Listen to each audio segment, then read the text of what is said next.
High water remains a concern in the aftermath of last night's storms.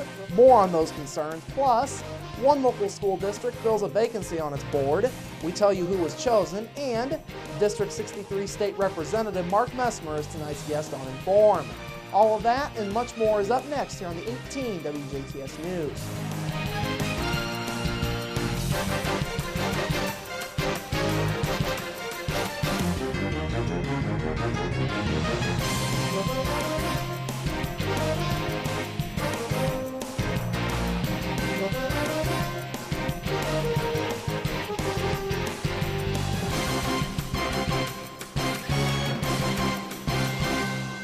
Hello, I'm Bradford Raths. We begin this evening with last night's storms and concerns about high water in their wake. The Patoka River in Jasper had crested well over its banks this morning after rains fell last night.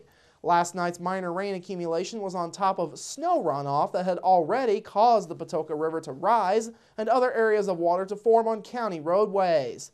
Officials at the Jasper wastewater plant measured 8/100ths of an inch of rainfall from last night's storm. Several county roads still remain closed due to flooding, and these included County Road 150 south west of Old Huntingburg Road, County Road 400 southwest of Elk Creek Road, and Old Road 64 to the west of Patoka Road. Lieutenant Stuart Wilson with the Dubois County Sheriff's Department says folks need to stay on the alert for high water. Well, we just want to make sure that nobody tries to drive through any high water that's across the road. That's a very dangerous situation, and especially with as cool as it is out, the water temperatures are very low, and a person just can't sustain themselves in cold water for any length of time. We just want to make sure everybody gets to their destination safely. Some high winds also came with last night's storms across the area. No major damage was reported according to officials other than downed trees here in Dubois and surrounding counties. Meteorologist Michael Wilhite with our weather partner SouthernIndianaWeather.com says Dubois County never had to go under any warnings for severe weather, although several surrounding counties did. He says things went about the way they were predicted to go for this storm. Yeah, I mean, this is pretty much what we expected would come in. We expected it was going to be more of a straight line wind threat than a tornado threat.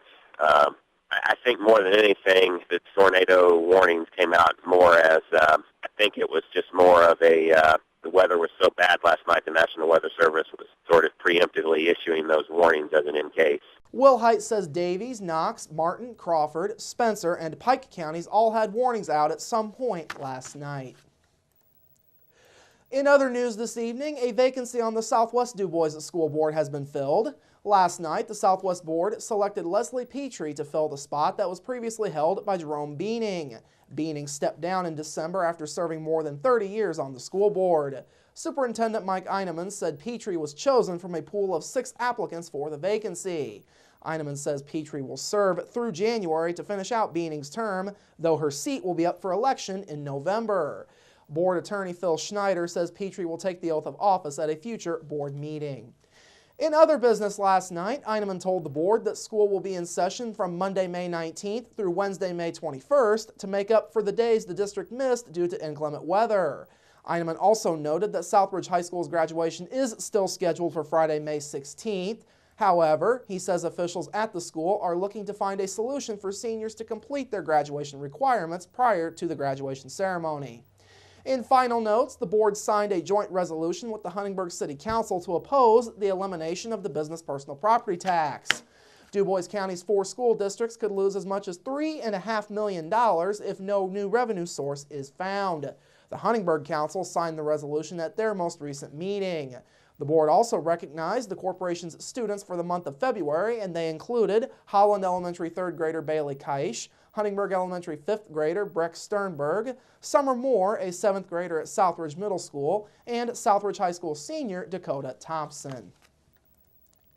A center focused on small business is continuing to be made available to folks in Dubois County. The Small Business Development Center, or SBDC, is offering its services to folks in the area who may be considering starting up their own business.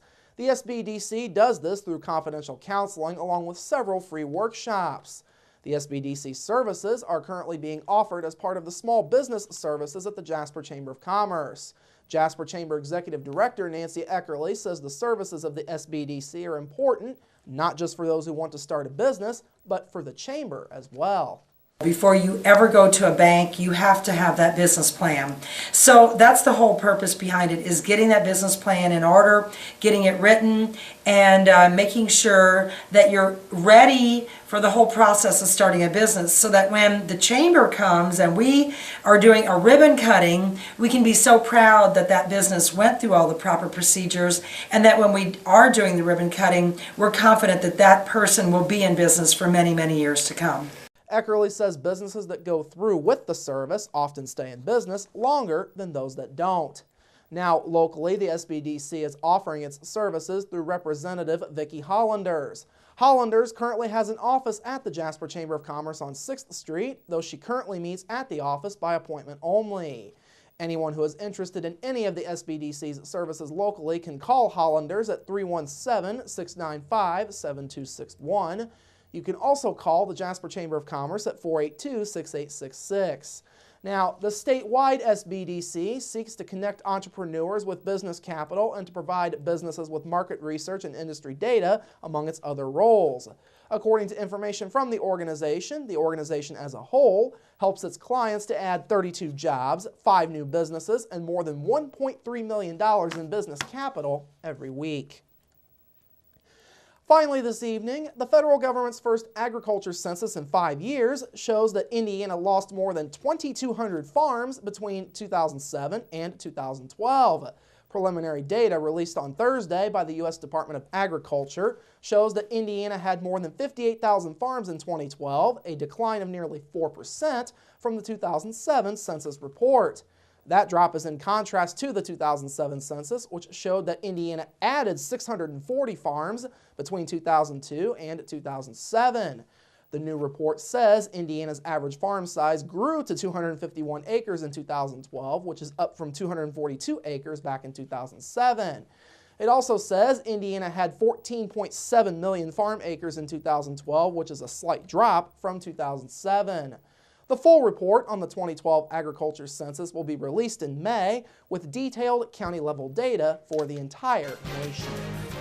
All right, coming up after the break, your local forecast, sports with Kurt Gooksell, and Inform featuring District 63 State Representative Mark Messmer. That's all up next here on the 18 WJTS News. Local people watching local people.